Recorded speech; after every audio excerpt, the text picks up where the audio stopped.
का अवधि नहीं है।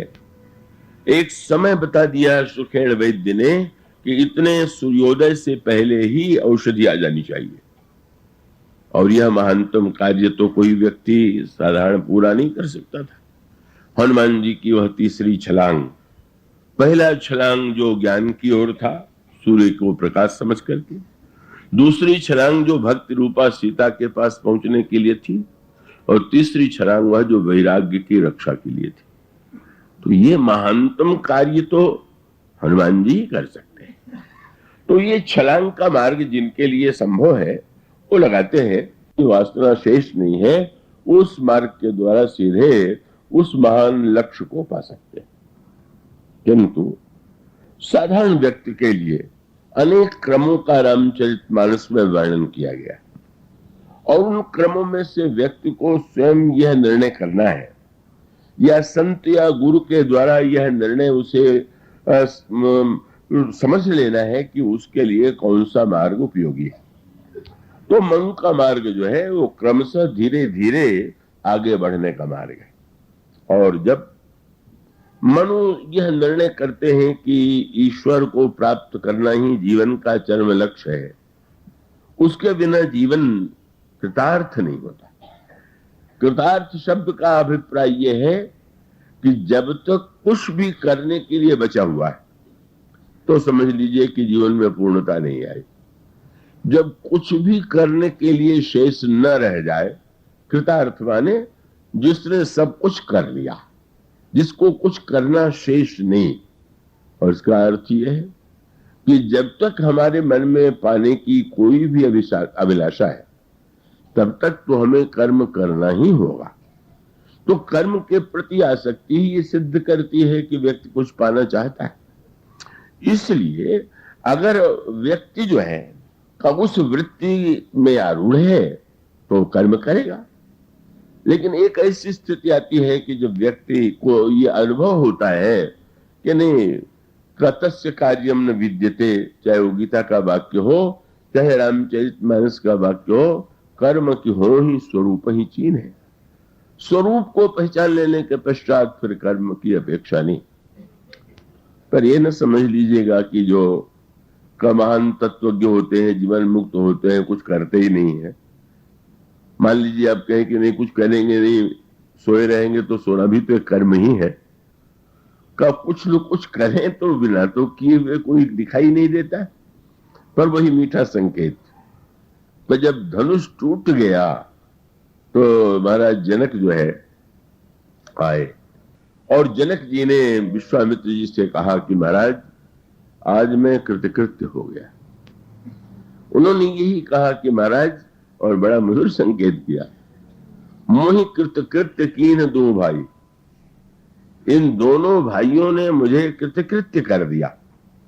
और उसका संकेत आप जानते हैं, जब तक अभिमान का धनुष विद्यमान है, वो अभिमान चाहे जितना श्रेष्ठ हो, वो साधारण अभिमान नहीं है, वो शिव का धनुष है। शिव अभिमान भी होता है, कल्याणकारी अभिमान भी होता है, समष्टि अभिमान भी होता है, पर अंतिम स्थिति तो वह है कि जब वो भी समाप्त हो जाए, और वह समाप्ति व्यक्ति के बस में नहीं है। यही आकर के कृपा पर बात अटक जाती है। तो उसके लिए कोई प्रयत्न, कोई साधना जो है का वो सक्षम नहीं है कि वो उस अभिमान को नष्ट करे। और इसीलिए शंकर जी के धनुष को तो एकमात्र भगवान ही तोड़ सकते हैं। वह जो दिव्य सात्विक अभिमान है, जब वह नष्ट हो गया, तब महाराज श्री जनक को यह अनुभव हुआ कि अब कुछ नहीं। जब तक अपने में कोई मैं शेष था, तब तक ये विवृत्ति भी थी कि मेरी पुत्री सीता है, मेरी पुत्री का विवाह होना चाहिए। पिता का कर्तव्य है कि पुत्री के लिए योग्य से योग्य वर का चुनाव करे। मैंने प्रतिज्ञा की है और उसके द्वारा मैं ये चाहता था कि मेरी पुत्री को योग्य वर मिले। और स्वाभाविक है, चाहे जितनी ऊंची वृत्ति थी, लेकिन धनुष न टूटने पर उनको दुख तो हुआ ही। और वो व्याकुल स्वर में जब ये कहने लगे कि क्या बतावें, अगर मैं अपनी प्रतिज्ञा छोड़ दूं तो सत्य चला जाता है, और अगर मैं प्रतिज्ञा पर दृढ़ रहता हूं तो मेरी कन्या कुंवारी रह जाएगी। सुकृत जाई जो पल परिहरऊं और कुंवरी कुंवारी रहे का करऊं। इसका अर्थ ये है कि आप मान लीजिए परोपकार का ही ऊंचा से ऊंचा संकल्प लें और ये माने कि मुझे ये करना है, तो आप ऊंची भावना से भी कर रहे होंगे तो न पूरे होने पर तो आपको कष्ट होगा ही। जनक जैसे व्यक्ति को भी हुआ। और इसलिए कष्ट कब दूर हो गया? जब अहम ही नहीं रह गया। मैं जब तक है तब तक कर्म है। कोई भी साधना बिना मैं के नहीं होती है। श्रीकृष्ण जी के प्रसंग में बड़ा सुंदर संकेत आता है। भगवान राम जब वन यात्रा में जाते हैं तो श्रीकृष्ण जी को समाचार मिला कि श्री रामभद्र जनक नंदिनी सीता और लक्ष्मण जी के साथ आ रहे। बड़े महान भक्त थे श्री राम के। श्री राम के प्रति उनकी अनन्य भक्ति थी और जो ही सुना वो तीव्र गति से दौड़े। पर बाद में लिखा हुआ है कि बीच मार्ग में बैठ गए। दौड़ना साधना की पद्धति है। उत्साह कितनी शीघ्रता से चले। दौड़ते हुए दौड़े पर बड़े भावुक थे, विचार युक्त थे। गोस्वामी जी ने उनकी पद्धति का उल्लेख करते हुए कहा, पमुनि अगस्त्य कर शिष्य सुजाना, नाम सुतिच्छन रति भगवाना। और मन क्रम बचन राम पद सेवक, सपने हूं आन भरोसन देवक। प्रभु आगमन श्रवण सुनि पावा, करत मनोरथ आतुर धावा। मन में अब चिंतन होने लगा। सोचने लगे मैं प्रभु के पास जा रहा हूं, पर क्या उनको प्रसन्न करने योग्य कोई वस्तु मेरे जीवन में है क्या? और वो सचमुच उनमें वह वृत्ति थी कि जब वो देखने लगे तो स्वयं अपने आप में उन्हें कुछ नहीं दिखाई पड़ा। मोरे जिय भरोसे दृढ़ नाई। बड़ी मीठी बात है। विश्वास की बड़ी महिमा है। कई बार लोग कह देते हैं विश्वासम फलदायकम, पर ये विश्वासम फलदायकम का अर्थ आपने क्या ले लिया कि आपका विश्वास ही फल दे देता है? पर क्या ये विश्वास कर सकना व्यक्ति के बस में है क्या? कर्म करना सरल है, पर विश्वास करना तो बहुत बहुत कठिन से नहीं कठिनतम असंभव प्राय है। और इसलिए पहला वाक्य उनके मन में पहली बात ये आई, भक्ति का आधार तो भरोसा है, विश्वास है। मेरे जीवन में कोई कह सकता है वाह, अगर न होता तो आप इस तरह का जीवन कैसे व्यतीत करते? तो उन्होंने एक शब्द जोड़ दिया, क्या? मोरे जी भरोसे दृढ़ नहीं है भी तो दृढ़ नहीं है कि हम कहें कि वो किसी स्थिति में हमारा भरोसा नहीं टूट जाएगा, कम नहीं हो जाएगा। ऐसी स्थिति साधक के जीवन में बार बार आती है। जो बड़े विश्वास पूर्वक साधना के पथ पर चलते हैं उनके जीवन में भी जब ऐसे विचित्र अवसर आते हैं, कठोर अवसर आते हैं कि उनका विश्वास डगमगा जाता है। और यही उनको लगा सुतीक्ष्ण जी को कि मेरे जीवन में तो मोरे जी भरोसे दृढ़ नहीं। और वो आगे बढ़कर के सोचने लगे, भगत भी नहीं, भगति विरति न ज्ञान मन माई। न भक्ति है न ज्ञान है वैराग्य। अच्छा, तो आप संतों के बीच में रहते हैं? बोले नहीं, सत्संग भी नहीं। अरे इतने संतों के बीच में रहते हैं, वो तो स्वयं संत है, पर नहीं सत्संग। माने सत्संग का अभिप्राय संत के बीच में रह जाना ही नहीं, संत के पास पहुंच जाना ही नहीं। इसलिए भक्ति की सरलता के साथ साथ उसमें कोई न कोई ऐसा शब्द कह दिया जाता है कि सारा अर्थ बदल जाता है। और उसका अभिप्राय यह है कि जब ये कहा जाए कि संत सभा चौदिसी अमराई, तो उसके साथ साथ फिर वो स्वाभाविक है। आम के वृक्ष में बड़े मधुर फल होते हैं, पर मधुर फल प्रत्येक महीने में तो नहीं मिलता है। वो तो जब वसंत में बौर आता है, बौर से फल लगता है, फल लगने के बाद वो बड़ा होता है, बड़े होने के बाद उसमें रस आता है, मानो संकेत ये है कि संत के पास भी जाएं, पर अगर श्रद्धा का वसंत लेके नहीं जाएंगे तो कुछ नहीं मिलेगा। आम के बाग में आप इस महीने में चले जाइए, कुछ नहीं, वृक्ष सामने खड़ा है। तो उन्होंने कहा कि मैं संतों के बीच में रह करके भी मुझमें श्रद्धा भी नहीं सत्संग योग जप जागा, उनमें जप भी नहीं। आप कह सकते हैं कि क्या आश्रम मेरा क्यों जप नहीं करते थे, क्या जो करें जप नहीं। तो नहीं का अर्थ तो यह हुआ कि वो जो जप होता है उसको वो इतनी कड़ी कसौटी पर कसते हैं कि उनको अपना जप नहीं लगता। हम लोगों के जीवन में ये विरोधाभास है, विडंबना है कि दूसरों को देखने के लिए हम इतनी कड़ी कसौटी बना लेते हैं कि किसी को पासे नहीं करते, और अपने लिए तो हम इतना सरल जप करते हैं, इतना जप कर लेते हैं तो बड़ा गर्व हो गया। पर वो इतने बड़े महापुरुष है साधक, लेकिन वो कहते कुछ नहीं है, कहाँ जप है, नहीं सत्संग जोग जप जागा, नहीं दृढ़ चरण कमल अनुरागा, कुछ नहीं। तो कुछ नहीं है तो जा क्यों रहे, अगर कुछ नहीं है तो बच जाइए।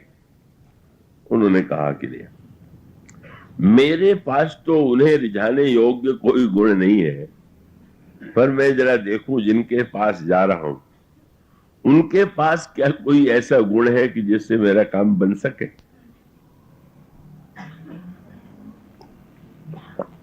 और तब उन्होंने कहा कि हाँ, मुझ में रंच मात्र साधना नहीं, मुझ में रंच मात्र गुण नहीं, किसी प्रकार की विशेषता नहीं, पर हमारे प्रभु का स्वभाव, इसके लिए उन्होंने शब्द का प्रयोग किया, बानी का। वेदांती पता लगाते हैं ब्रह्म का स्वरूप क्या है, कर्म शास्त्र के कर्म के अनुयायी पता लगाते हैं भगवान के नियम क्या, और भक्त पता लगाते हैं कि भगवान का गुण क्या है। ये तीनों की पद्धति।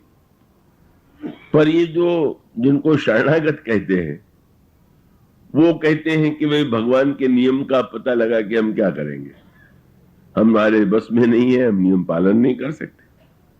भगवान के स्वरूप का पता लगाना इतना कठिन है कि मैं उससे भी अपने में असमर्थ पाता हूं।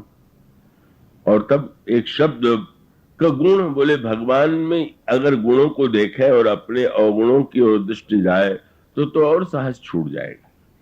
तो उन्होंने जो शब्द चुना बड़ा मधुर है, शरणागति में इस शब्द को बड़ा महत्व प्राप्त है।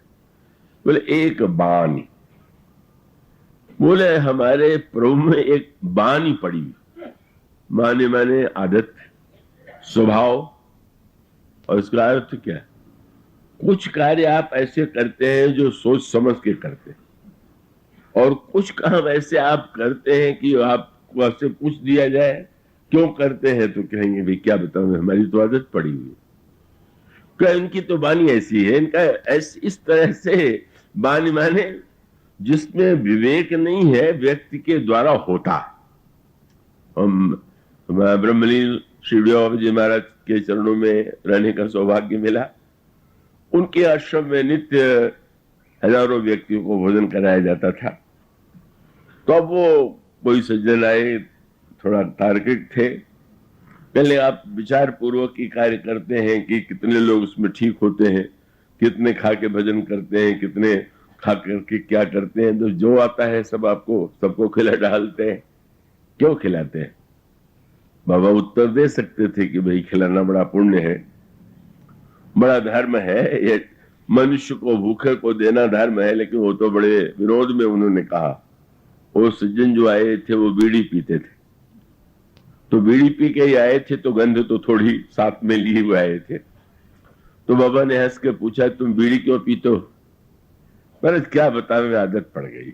बस बोले मेरी भी आदत पड़ गई, तो और कोई उत्तर नहीं। और उसका अभिप्राय कि मैं क्या कहूं, मेरे पास कोई तर्क नहीं है, हमें अच्छा लगता है, हम करते हैं। तो ये जो शरणागत हैं ये कहते हैं कि उन तीनों में तो अपना बस है नहीं, पर भगवान में भी कोई बानी है क्या, जो कार्य वो बुद्धि से न करते हो, बस होता है। ये बानी शब्द को भक्तों ने बड़ा महत्व दिया। तो उनको लगा कि हाँ एक बानी है, क्या? बोले एक बान करुणा निधान की, सो प्रिय जाके गति न आने की। जिसको कोई भी आश्रय नहीं है वो स्वयं उससे उसको पाने के लिए व्यग्र हो जाते हैं, उससे प्रेम करते हैं। वो जिसको अन्य किसी का आश्रय है तो संतुष्ट है कि ठीक है, लेकिन जिसकी कोई गति नहीं है उसको देख करके कब उस पर कृपा किए बिना रह ही नहीं सकते। तो मुझ में तो कुछ नहीं है, न योग है, न सांख्य है, न वेद है, न ज्ञान है, न भक्ति है, कुछ नहीं है। तो और कुछ तो उनको रिझाने योग्य गुण मुझ में नहीं है, पर उनमें एक बानी पड़ी हुई। इस बानी को लेकर के बड़े मधुर शब्दों में गोस्वामी जी ने कुछ बातें कही।